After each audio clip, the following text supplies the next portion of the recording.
Yeah, I don't like to necessarily take a lot of credit. I'm very happy to be in the Pro Football Hall of Fame, but I didn't get here. I didn't get here by myself. I had a lot of help along the way, and anything that I've been a part of has always been pretty much a team thing. Even my family, we were growing up, it was a team. We were a unit. Growing up in Hampton, Virginia, I one of 7 children. I was the second oldest one. We really depended on one another in order to make it as a family. And God is good. We were blessed. And all my sisters and brothers, everyone had a chance to go to college. Everyone had a chance to, and they're doing well. And but I lost my older sister to breast cancer in 1998-7. Everybody's doing okay and stuff. And then me and my wife, we live in South Florida there. We live in Delray Beach. We have 3 kids, and they aren't doing everything I want them to do, but they're doing okay. But you got to be. I'm positive on they're great kids, and I got some great grandkids too. So I got no complaints. And but I really enjoy coming to Canton. Me and my wife, we really enjoy coming here. You guys treat us great. I mean, I think Hall of Famers, you guys rolled out the red carpet for us, and we really have a good time. But being, like I said, coming from Hampton, Virginia, went to high school there and got involved with football kind of late. I started playing football when I was in the 11th grade, and I was fortunate to go to the University of Alabama. But at Hampton High, it was in my high school. It was 2 guys that were really great athletes, and they could have went a lot of places and stuff. And my high school coach saying, Dwight got it. He's just learning how to play football and all that and everything.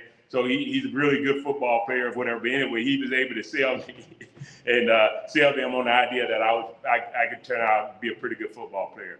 And the other 2 guys that everybody wanted, they ended up going to NC State, and they did well. And then I went to Alabama, and I had a good time. I played for a guy that was the right guy for me, and most of the guys on our team, the right guy at the right time. Coach Paul Bear Bryant. He was a guy that would say, you know what, I'm not gonna promise you a whole lot. You're gonna get a good education. You're gonna work hard. We're gonna do things the right way. We're not cheating. Hard work and determination, that sort of thing, is going to really be something that's going to be included in what we do here and stuff. And I did. I went to the University of Alabama, and I didn't know if I could play there. I said I'm going, and I said, well, if they ask me to leave, then they're going to have that. I'm not going to leave. Because someone taught me that when I was young. He said, I stopped playing. I went out for baseball, and things didn't go well, so I stopped going. And the neighbor told me, he said, Dwight, you know what? If they cut you, that's okay. He said, but don't you ever quit. And that stuck with me from like the 7th grade, 8th grade. And when he told me that, I felt, I don't know why, it just always stuck with me. And so I took the attitude when I came to Alabama. I said, if you ask me to leave, that's something I have to consider, but I'm not leaving and that sort of thing, quitting. And I never did. I never quit on anything. That's one of my goals, never quit on anything.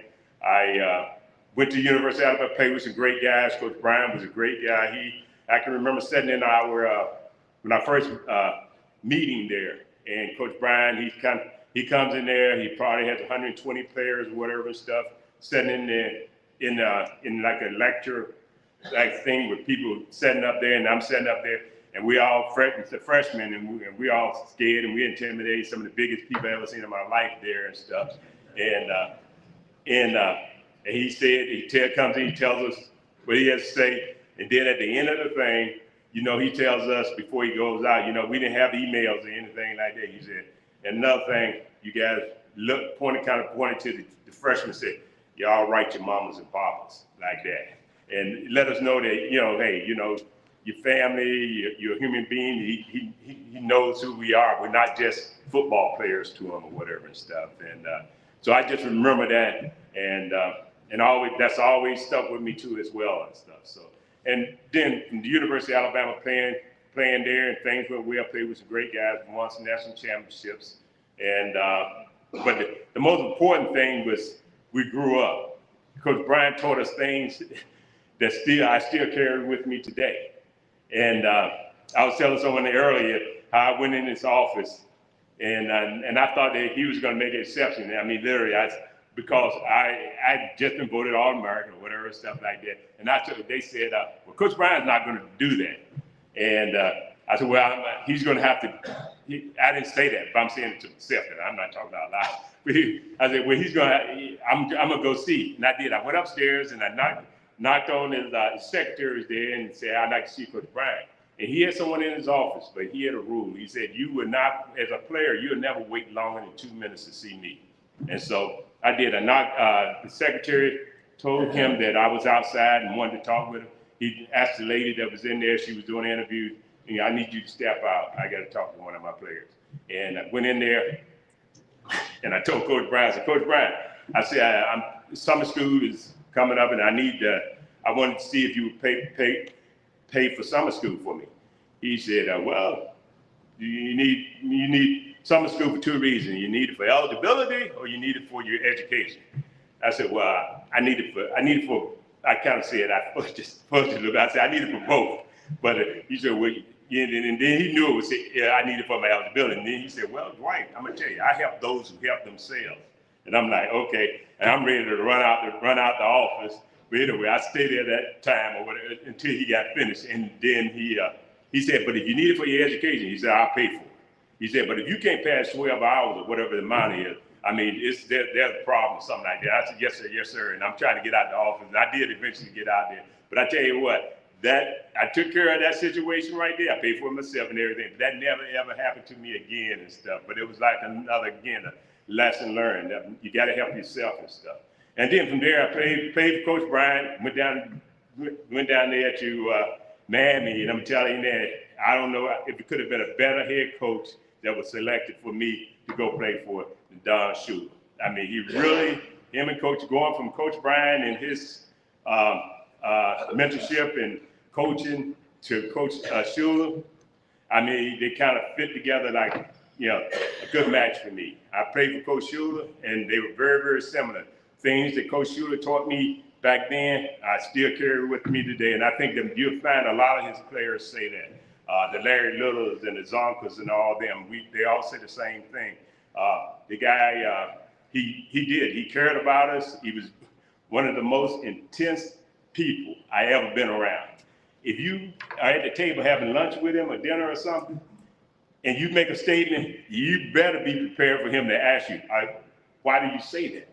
Or he'll follow with a question. You need to be able to explain it and stuff.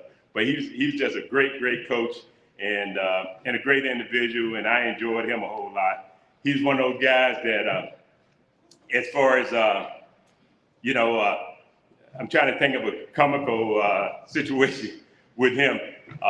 And it was many because he's just so intense. I mean, referees and the players, I mean, he's very, very intense, and I love working with Coach Shula, working for Coach Shula and stuff, and we all miss him down there. And I know he's from Ohio here, so I'm one of your homeboys and stuff, and great guy.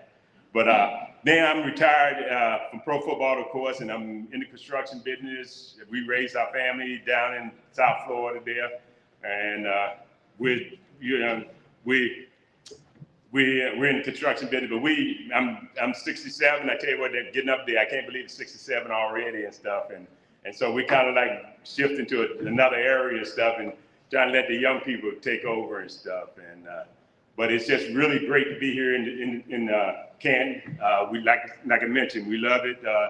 Canton Hall of Fame is first class organization. And I can't believe some of the things that have happened to me since the Hall of Fame, like some of the tables that you're probably sitting there very with. And I'm sitting there and I got, when I first came in the league, I got Dick Buckets over here, Gail Seals here, Carl Eller, guys that I idolize and yes, in awe of. And I'm sitting there having a salad or eating lunch with them. It was unbelievable for me and stuff. But I admire those guys and the guys that come before me and the guys that are in the Hall of Fame there and stuff. If I can Can do questions? Questions? Yeah. If I can do this, maybe if someone has questions that they'd like for me to answer, that would be great and stuff. Yeah. Who's your favorite teammate at Miami? My favorite teammate at Miami, I'm gonna tell you, I had all of them. Great teammates everywhere I played, and especially at Miami. And one that's down in Miami, you guys like Don McNeil, we played together at Alabama, but great teammate, and one that is very dear to me. And then Dan Marino, you got to say Dan. I mean, Dan was big in life. He was a guy that was everybody's teammate. He's a blue collar guy. Everybody loves him. Just a great guy. He has talent, but he's one of the hardest working guys that you would be around. He's going to be out there on the field when everyone else goes in and that sort of thing. He has some wide receivers and they're working on goal line passing. He worked at the thing. And, but yeah, did he feel he was pretty good? And he felt he was pretty good, but he worked at it and stuff. Just a great individual and stuff. So, but he has some great teammates, and Dan Marino, no question, one of them. So, yes, sir. Now, how do you think Coach Bryant would handle coaching in today's college environment with transfer portal and Yeah, I think that it would be a challenge. How would Coach Bryant handle the coaching environment today and stuff? And I know what you're talking about with the NIL and all the different things that are going on. I mean, you'll find guys like Coach Shula and I couldn't think Coach Bryant and most winners. I mean, they will adapt. And I think that he might not like it, but he knows that he needs to adapt to it and stuff. And that's one of the things Coach Shula would always say. One of his lines was, "I'll play the hand I'm dealt." And so he didn't complain about not having the people and this and that. He knew that that was important, but he also had to still find a way to win. And that NIL, that whole thing is a tough. I think it's going to be a tough thing. We were just talking about that on the way over here. Myself, Nick, and Cole. Some guys need to be coached hard. Hey, and let them know. There's some guys you can talk to them like, hey, you made a mistake. In the NFL and football, it may not be as soft as that, but but some guys need to really be told in a certain way. And if a guy he says, hey, you know what, I'm going to leave, and I can go to the portal and all that. We're going to have to see how all that works out and stuff. It's going to be different. I can say that it's going to be different. Yes, sir. Are any of your siblings or parents or anything athletes? No, my father played baseball, but in high school and stuff, he played baseball, and he's a pretty good athlete, from what I understand, because I didn't see it, but he's a pretty good athlete from what I understand. And then I have a son. He played in Notre Dame, and he played for Willingham back in 2001 and 2. And but he never did get a chance to go to the next level. He got a tryout, but it didn't work out. He has 4 kids. He lives in Chicago now, and he's doing good. He's doing good. So God is good and stuff. So yeah, and yes, sir. Tell us about what you've been doing with the residency program. How's that been going for you? I tell you, that is really a neat program, and it's different than what I thought, but it's a good difference than what I thought. I think it's going out in, I thought it was going to be like at one particular place and that sort of thing, and it was about, it's different than what I thought, okay? I thought it was about real estate and something else, but this is a really good program. I literally, Nick and Cole have taken me to different high schools, and I get a chance to speak to the young people, and then talk to teachers and coaches and stuff, and get a feel of what they're thinking today, as well as tell them about my experiences and stuff. And it's been really eye-opening for me.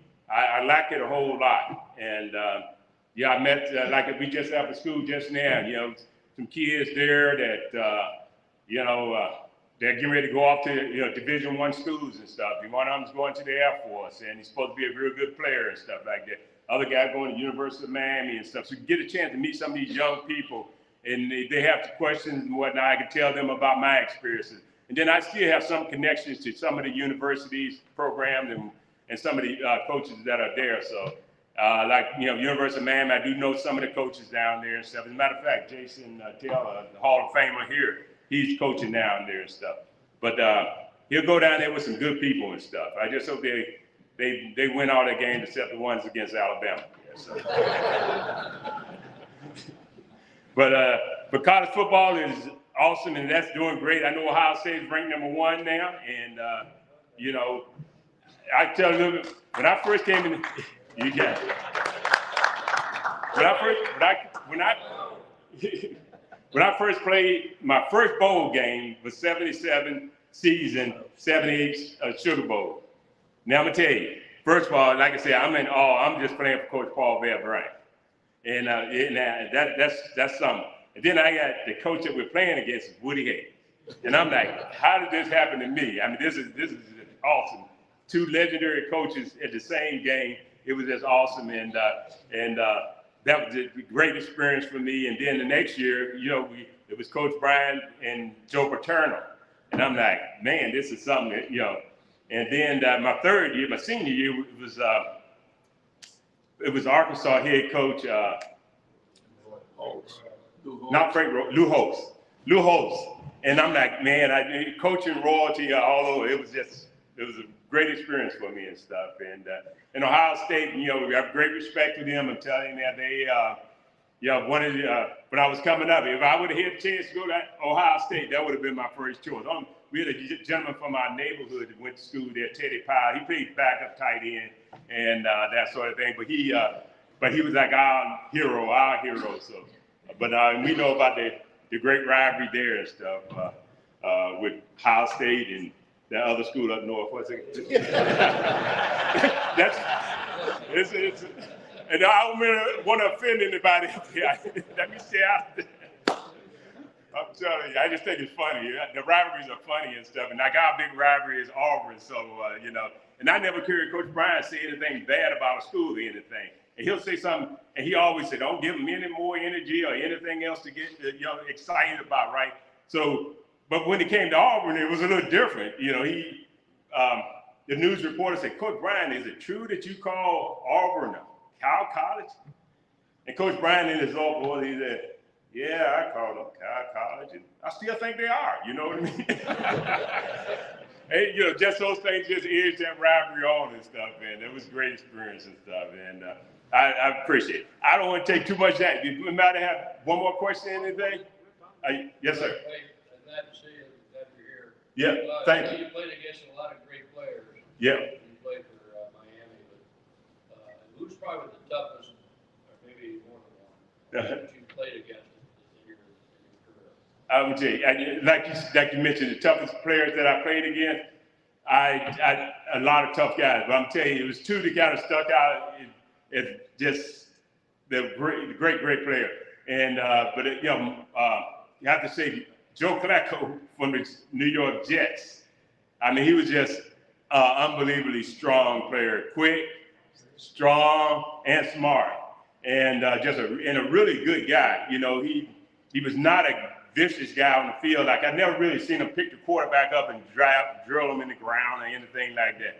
Not that he couldn't do it, but he was just a good guy and stuff. And but he was a tough player. I remember one time, and I was young. I'm playing center, and I got Ed Newman over here, and actually Flacco's over top of Ed Newman. So I drop back. I'm the free man.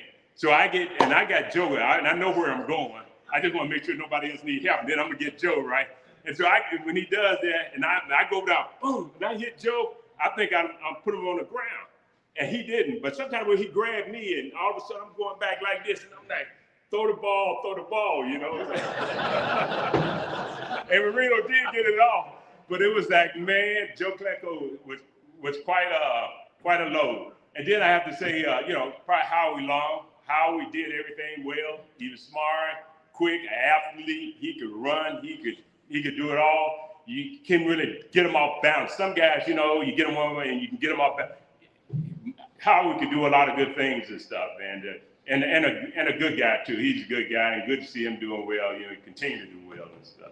So those are my two top linemen, and so yeah, appreciate it. Yes, sir. You compare your coach, Coach Bear Bryant, to Nick Saban, both national champion coaches. Yeah.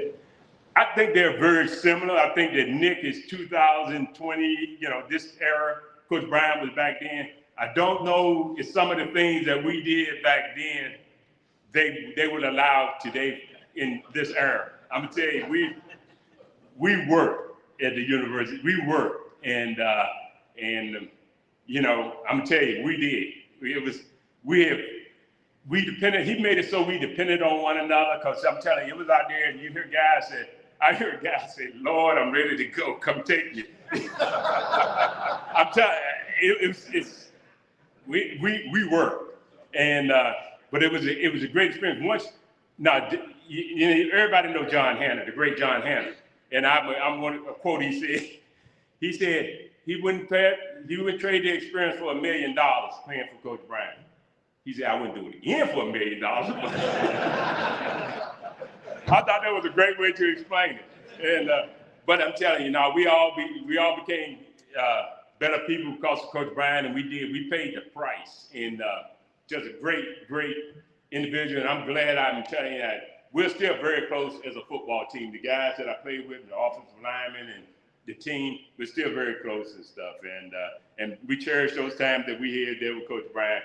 And then Coach Schuler down there for a pro coach, he was probably Nick Saban. I think Nick is a pretty demanding coach.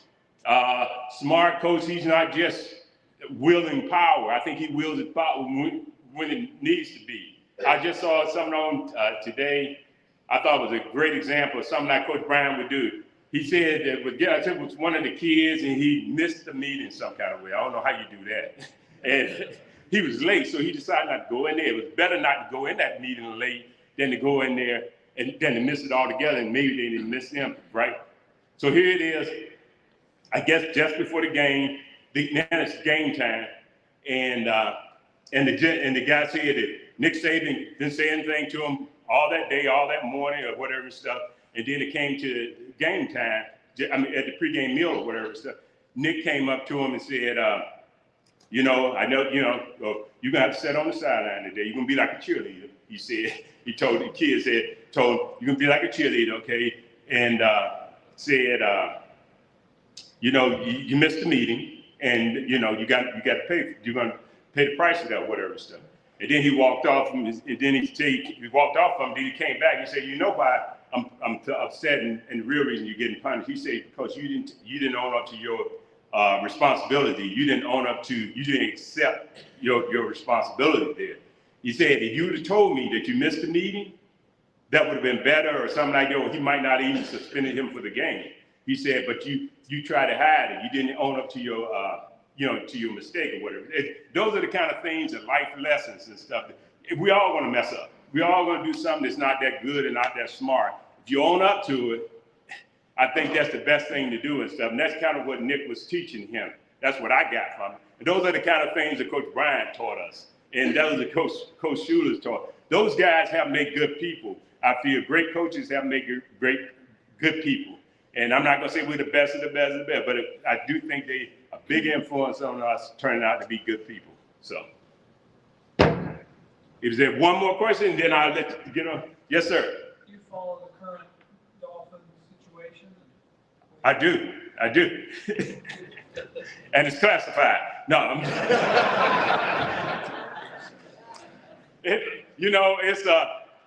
it's a tough time that we're going through. And I'm gonna tell you, the ownership is committed to the Miami Dolphins being the best team out there. They really are and stuff. And we can play better than what we're playing. I mean, nobody's that much better than we are. I'm just gonna tell you, I think personnel-wise, we just got to get in our mindset that, we can win. How do we win? And when you have those opportunities to win, to do that, you got to do it. And don't let people hang around. You gotta, if you got them deep, I mean, you gotta go ahead and increase the score and try not to let them hang around, and then they get lucky and throw a pass or make a great play, and all of a sudden it's a game again and stuff. Those kind of things. And then when that don't work, you go out and find another team that's 4-1. I mean 1-4, and you try to play. No, I'm just joking. I'm joking. I'm joking. I know some Cleveland Brown fans in here, so hey, we need a win. I'm telling you this. Yeah. And I know Cleveland Browns do too, so I can get it. All right, but hey, one more question. In the Hall of Fame class, not just yours, but have you made any new friendships? Oh yeah, I have. I'm gonna tell you, meeting the guys, like I said, when I first came here, I'm just in awe, and I'm yes sir and no sir, and the guys, they accept you. They kind of, hey, this is Deacon Jones to tell you, this is the club that you get in. The only way out is you got to pass or something like that. So once you're in here, you can't be kicked out. You can't do that. And I told you, so I'm happy to be in here. And yes, I made some great friends and guys that I had a chance to watch and mimic and learn from. Just class guys and stuff. And I really enjoy being in the Pro Football Hall of Fame and the people that I meet, and then administratively, the people that take care of the Hall of Fame, great people and stuff. And it's great. We appreciate it. Like I said, you guys, I guess you were formed 2 years before the Hall of Fame. I learned a little bit about it. And you guys are Luncheon, and because of your efforts and stuff, the Hall of Fame is what it is. And we appreciate it and stuff. I want to help, and we all want to help do what we can to make it great, continue to make it a great thing. So, all right. Let me ask you one more question. When do you think the Cleveland Browns are going to make a comeback? That's a good question. I just hope it's not this Sunday. But those are two great football. I'm telling you, the Miami Dolphins as well as Cleveland Browns, great football history and legacy. And we hope we get ours fixed, and I hope the Cleveland Browns get theirs fixed too and stuff. So, all right. But thanks for that question. All right. You got a lot of that.